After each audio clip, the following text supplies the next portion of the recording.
Today is January 8, 2016. So what was I doing 6 years ago? January 8, 2010. I had my regular job. I had to work on the Grammy Awards, talking to the set designers, talking to production companies, emails about equipment and all that. For people of you who don't know what I do or what I did, my company was providing all the large screens and LED screens that you've seen in the background of these shows. And we also work on other TV shows which are smaller than the Grammys. We worked at the time on a show called America's Best Dance Crew, and I had to provide schedule for people and equipment and all that stuff. All that was happening at the same time that I had to deal with my boat sinking and all that media that was calling me all the time from all over the world. People from New Zealand, Australia, Europe, and so forth. And I was part of the family of Sea Shepherd at the time.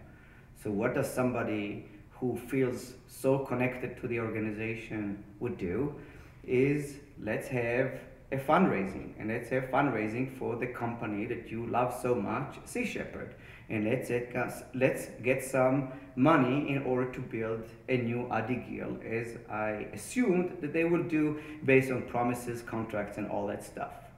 So my point of contact at Sea Shepherd was Steve Roost. Steve Roost was at the time the CEO of Sea Shepherd, and Steve Roost actually flew to Los Angeles. And we talked about a fundraising. And I said, I'll open my home and we will have many people here and we'll collect tickets at the door. And I will also ask my friends through emails to send checks, donations, and all that stuff. But I tried to be a little careful this time.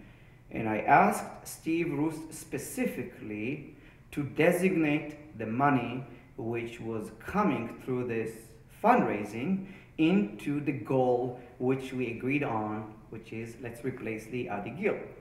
And we have email communications that will support what it is that I was concerned about and how we arrived with a solution that we would know where the money came from and what would be the outcome of the use of that money.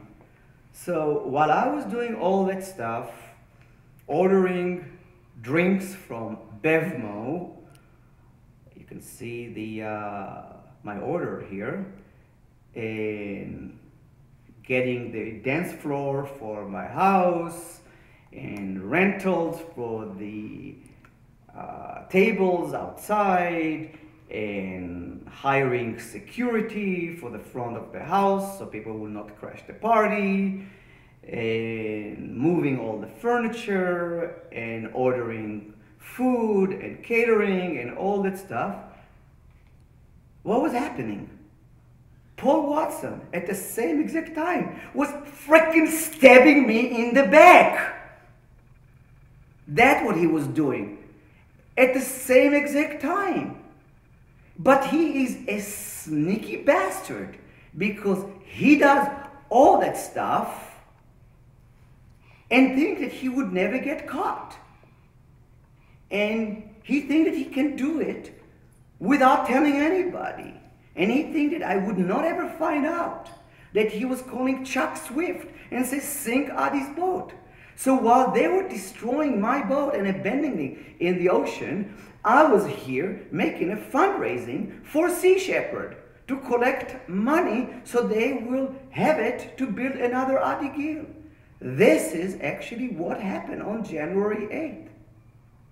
And I spent a lot of money on this thing, and I spent a lot of time on it, and I trusted these people. And maybe I shouldn't. And maybe I should have read a book by a fabulous author. His name is Captain Paul Watson. This book, it has some fascinating stuff in it, really, you know. The law of eco-guerrilla activity. Do not get caught. Well, why would you need to get caught?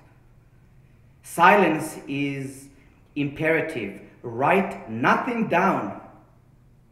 Write nothing down? Aren't you sitting every day on freaking Facebook, writing one thing after another? Page 38. Do not participate in any action with any individual unless you have known the person for 7 years. Make no exceptions. 7 years. Not 6, not 8. 7 is the number. Never participate in a covert or illegal activity with your wife or your husband, boyfriend, girlfriend, or lover. This is potentially unstable relationship with a potential for high risk. If caught, you see, the first one is do not get caught. But if caught, remember, nobody talks, everybody walks. Seriously. And nobody signs, everything's fine. That's good. It's not only a book, it looks like he's a poet. Never admit nothing. Nothing spelled N-U-T-H-I-N. Okay? Never burden your supporter. Insure yourself. Provide for bail and legal defenses. Provide for legal defenses. So who is paying the legal defenses of Paul Watson? Because Paul Watson and I, we still have a little bit of unfinished businesses going now in Los Angeles federal court. Remember the war on Adi Gil? Adi Gil has a knife at his house, which he is proudly presenting that he got from a Faroese whaler. Yes. So let's see what's number 10 is here. Be psychologically, philosophically, and emotionally prepared for confrontation and stress of covert operation. Well, Paul Watson, be prepared.